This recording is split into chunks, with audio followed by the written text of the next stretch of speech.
Bienvenue dans cette nouvelle édition de l'Africa Newsroom, votre émission quotidienne de décryptage de l'actualité africaine en direct. Quatrième volet ce jeudi de notre semaine spéciale opposition avec un dossier consacré au Bénin. Que devient l'Union fait la nation? Eh bien, nous en parlerons. Au sommaire également, au Kenya, le Parlement dispose de 2 mois pour introduire plus de femmes à l'Assemblée nationale conformément à une décision prise en 2013. Et puis au Tchad, les discussions sur les mesures d'austérité piétinent. Gouvernement et syndicats se rejettent la responsabilité. Avec nous sur ce plateau pour en parler, 2 invités. Monsieur Honoré Lokossa, bonsoir. Bonsoir. Alors, vous êtes porte-parole du comité du Front pour le sursaut patriotique dans la diaspora béninoise. Vous êtes également membre du PCB, Parti communiste du Bénin.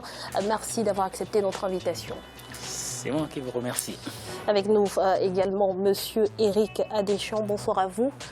Bonsoir Grazilia, bonsoir à tous ceux qui nous regardent un peu partout dans le monde. Alors vous êtes consultant financier, merci d'avoir accepté notre invitation.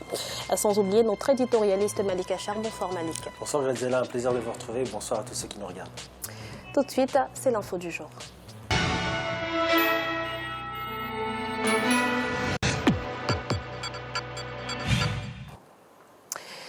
Au Tchad, le dialogue entre gouvernement et syndicats entamé le 17 mars 2017 peine à aboutir. Les 2 camps s'accusent mutuellement de mauvaise foi. On fait le point tout de suite dans ce reportage de notre correspondant Mahama Ramadan. On en parle juste après. Le dialogue social entamé par les autorités et les syndicats au Tchad pour trouver un compromis sur les mesures d'austérité du gouvernement fait du surplace. Certains acteurs de la société civile estiment que le gouvernement n'est pas flexible dans les négociations. Après plus d'une semaine de discussion, les 2 parties n'arrivent toujours pas à faire des concessions sur certains points, notamment la réduction des indemnités des agents de l'État et la révision de la loi portant exercice des droits de grève dans le pays. Il faudrait que le gouvernement soit flexible. Il ne faut pas que le gouvernement adopte une position de fermeté. Je pense que les partenaires sociaux peuvent également apporter des apports qui va peut-être améliorer même les 16 mesures prises par le gouvernement. Le gouvernement tchadien, quant à lui, accuse les syndicats d'ignorer la situation socio-économique difficile que traverse le pays.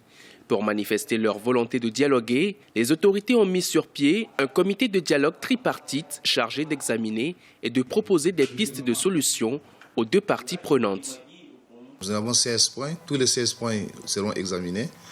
Et le Premier ministre nous a fait savoir qu'il ne fallait rien laisser, il fallait occulter tout, il fallait que ce soit un dialogue sincère et un dialogue franc de tous les côtés. Pour cette raison, que le Premier ministre a souhaité que le ministère des Finances nous fasse savoir les recettes qui rentrent, les dépenses. Ça nous permettrait d'avoir une idée sur ce qui rentre, puisque le problème est sérieux, la situation sociale, puisque les gens préfèrent, que ce soit les syndicats, que ce soit le gouvernement, que ce soit le dialogue social, chacun d'entre nous veut que la paix. Le plus important pour nous, c'est le dialogue et la paix. Rappelons que le gouvernement tchadien a pris des mesures d'austérité en 2016 pour faire face à la profonde crise économique et financière que traverse le pays. Mais ces mesures, qui sont loin de faire l'unanimité auprès des acteurs sociaux, sont qualifiées d'antisociales par de nombreux acteurs de la société civile. Malik, on l'a vu dans le reportage, les négociations entre le gouvernement et le syndicat bloquent. Quels sont à ce jour les points d'achoppement? Le point d'achoppement, c'est justement la cure d'austérité qui est en train d'entreprendre l'État, et notamment sur le volet social et la réduction de certaines aides, ou du moins, je dirais, la porte qui demeure fermée pour le recrutement, par exemple, des fonctionnaires. Il y a une véritable volonté des autorités tchadiennes, justement, de ne plus trop recruter de fonctionnaires et de ne plus augmenter la masse salariale, notamment fonctionnaires, dans le pays. Alors, c'est justifiable.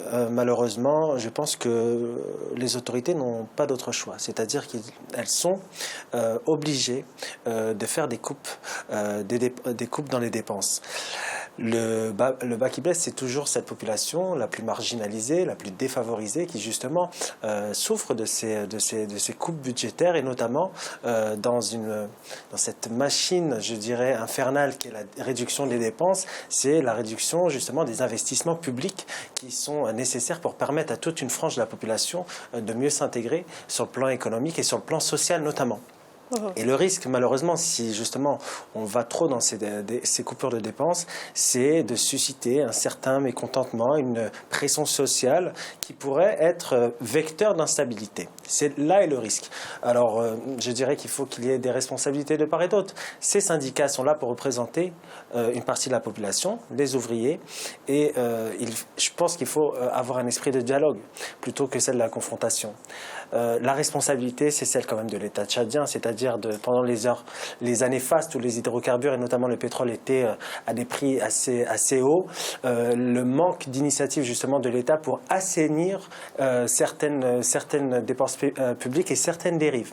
Il y a eu, je dirais, de la dilapidation du denier public.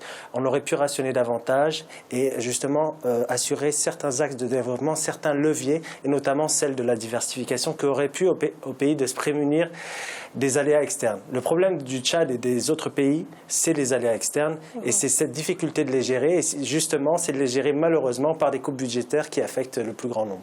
Alors, Malik, compte tenu de la mauvaise conjoncture économique, est-ce que les syndicats ne devraient pas un petit peu mettre de l'eau dans leur vin, faire preuve d'un petit peu de flexibilité? C'est une question très importante que vous posez là, Graziella, parce que il y a deux écoles, c'est-à-dire celle qui dit qu'il faut aller vers un endettement extérieur et prémunir justement ces coupes de dépenses, et celle qui se dit qu'il faut faire attention justement à la stabilité du pays et justement ne pas renforcer l'endettement extérieur en coupant les dépenses. Alors ces syndicats, ils ont une lourde responsabilité, vous avez raison. Est-ce qu'il faut demander plus de sacrifices? Je ne sais pas, je ne suis pas la bonne place pour le dire. Ce que je sais, c'est que malheureusement, la population tchadienne ne peut pas, je pense, encaisser encore des réductions de dépenses, et notamment des réductions sur le volet social. Je pense que cette population ne peut pas, malheureusement, encaisser davantage ces aléas externes. Je pense qu'il y a une très grande responsabilité, et vous avez raison de dire que les fonctionnaires doivent avoir cette psychologie envers les citoyens. Mais la psychologie n'empêche pas le dialogue et n'empêche pas de faire remonter certaines revendications. Monsieur Lokossa, très rapidement. Demander beaucoup de sacrifices. Quand on parle d'austérité, malheureusement, généralement, on s'appuie sur les plus pauvres. Quand on connaît le train de vie de l'État, quand on sait que M. Idriss Déby dépense des milliards pour jouer aux gendarmes dans la région, demander à son peuple, parce que le FMI, les organismes internationaux demandent de serrer la ceinture et mettre l'accent de l'austérité sur ce point-là seulement. Parce que j'ai entendu les syndicalistes dire que l'État est bloqué, ils ne veulent pas avancer. Non, il faudrait que, si on veut jouer au dialogue, il faut que les syndicats, que l'on puisse faire une gestion à livre ouvert pour que les gens puissent savoir ce qu'il y a dans la marmite et jusqu'où on peut aller en revendication. Si on ne sait pas, on voit que les autres ont un train de vie, on vous dit serrer la ceinture, ça ne passe pas. Merci, Monsieur Lokossa. Se dirige-t-on vers une dissolution du Parlement au Kenya? Le scénario est fort probable si la loi garantissant une hausse du nombre de députés femmes n'est pas appliquée. Le Parlement a 2 mois pour s'y conformer. Les détails avec Corinne Kamdem. La haute cour kenyane se bat pour la parité homme-femme au Parlement. En effet, elle a donné un délai de 2 mois au Parlement du pays pour introduire plus de femmes à l'Assemblée nationale, conformément à la Constitution entrant en vigueur en 2010, sous peine d'être dissolue. Cette nouvelle Constitution requiert qu'au moins un tiers des parlementaires soient de sexe féminin. Cependant, 7 ans après sa promulgation, elle n'a jamais vraiment été respectée par le Parlement, largement dominé par les hommes.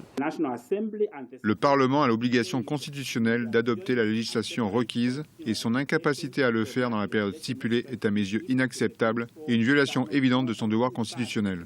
Si le Parlement échoue à adopter ladite législation, pendant ladite période de 60 jours à compter de la date de ce jugement, les requérants ou toute autre personne aura la possibilité de déposer une requête auprès du président de la Cour suprême pour conseiller au président de la République de dissoudre le Parlement.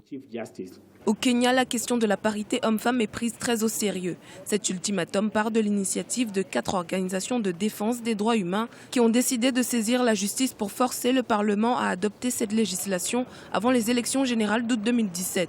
Selon elles, si la législation n'est pas appliquée, le pays irait au-devant d'une crise constitutionnelle. Je pense que le pouvoir judiciaire a joué un rôle clé en veillant à ce que n'importe quelle tentative visant à freiner les avancées constitutionnelles soit stoppée dans son élan. Lors des dernières élections de 2013, 68 femmes ont été élues sur les 349 sièges de l'Assemblée nationale. En comparaison aux autres pays de cette sous-région, le Kenya demeure à la traîne en ce qui concerne l'accès des femmes aux postes politiques. Alors, messieurs, la constitution de 2010 promulguée au Kenya exige que le nombre de députés hommes n'excède pas les 2/3 des membres du Parlement. Comment expliquer, monsieur Adéchian, que 7 ans après, une loi ne soit toujours pas appliquée ?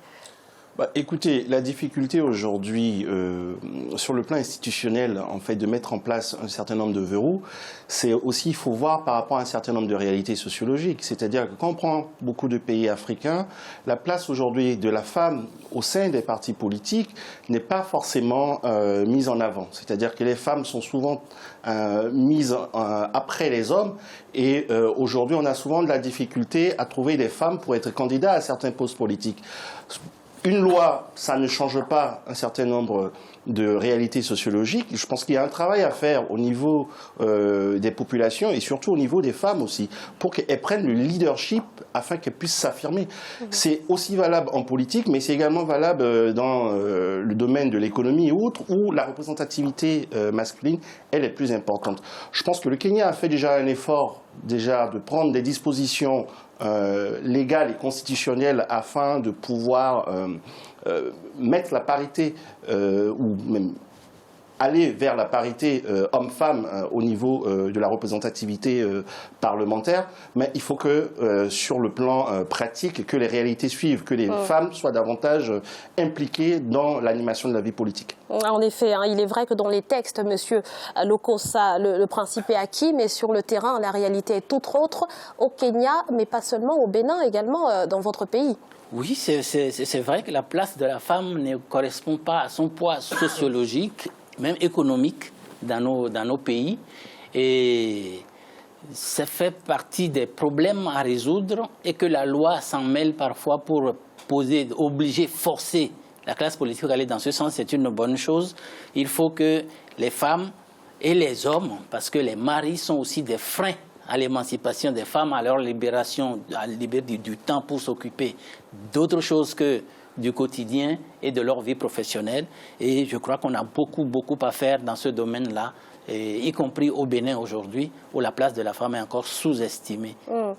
Malik, concrètement, qu'est-ce qui bloque finalement? Quels sont les obstacles liés à l'accès des femmes africaines en politique? Il y a un certain conservatisme qui règne dans la société. Mais elle règne aussi en politique parce que la politique, c'est un peu le miroir de cette société, notamment au Kenya. Il y a des privilèges qui ont du mal à être cédés aux femmes. Il faut le dire que le monde politique est très violent et que la femme a du mal à faire sa place. Je pense qu'il faut passer par la législation. C'est une bonne chose d'ailleurs. C'est cette volonté politique qui fera que l'État qui donne cet exemple à la population, à la société, c'est son devoir de mettre la femme en avant. Et s'il faut passer par des quotas, il faudra passer par des quotas parce que c'est la seule solution. Sinon, les conservatismes vont rester. Et c'est le principe de quota a été acquis dans de nombreux pays, mais n'est toujours pas respecté finalement. Normalement, la loi l'oblige. C'est-à-dire que s'il y a une loi qui est votée en ce sens, elle oblige les quotas. Donc, parfois, certains partis politiques préfèrent payer des sanctions et des sanctions financières pour justement passer à côté de cette loi. Moi, je parle de mon cas pour l'Algérie, ça a été parfaitement respecté. Il y a eu 30% à l'Assemblée nationale et qui a hissé ce pays parmi les 30 premiers pays où la représentativité de la femme a été importante au niveau de l'Assemblée nationale. Ça ne veut pas dire que ce sont les meilleurs. Ça ne veut pas dire que ce sont elles qui prendront les mêmes prennent les meilleures décisions. Mais justement, cette calcification des esprits qui règne encore dans la société, ça doit être l'État qui doit le combattre en premier. Et vous savez, le monde économique, à mon sens, dépassera la politique. C'est-à-dire que ces femmes entrepreneurs, ces femmes qui essaient de se libérer, qui essaient de participer au monde syndical parfois, elles arriveront petit à petit à damner un peu le volet politique et à être davantage influentes dans le monde économique. Ça prend du temps, mais c'est pour cela qu'il faut qu'il y ait une volonté politique. Et tant qu'on n'aura pas un peu desserré le fonctionnement des partis politiques, où ce sont les hommes qui décident, où les places sur les listes pour être éligibles sont discutées, ces conservatismes-là font qu'effectivement la place de la femme est sous-estimée. Il faut une grande volonté politique et la loi doit y aider. Merci Monsieur Lokossa. Nous allons à présent marquer une courte pause. On se retrouve dans quelques instants pour la suite de l'Africa Newsroom. A tout de suite.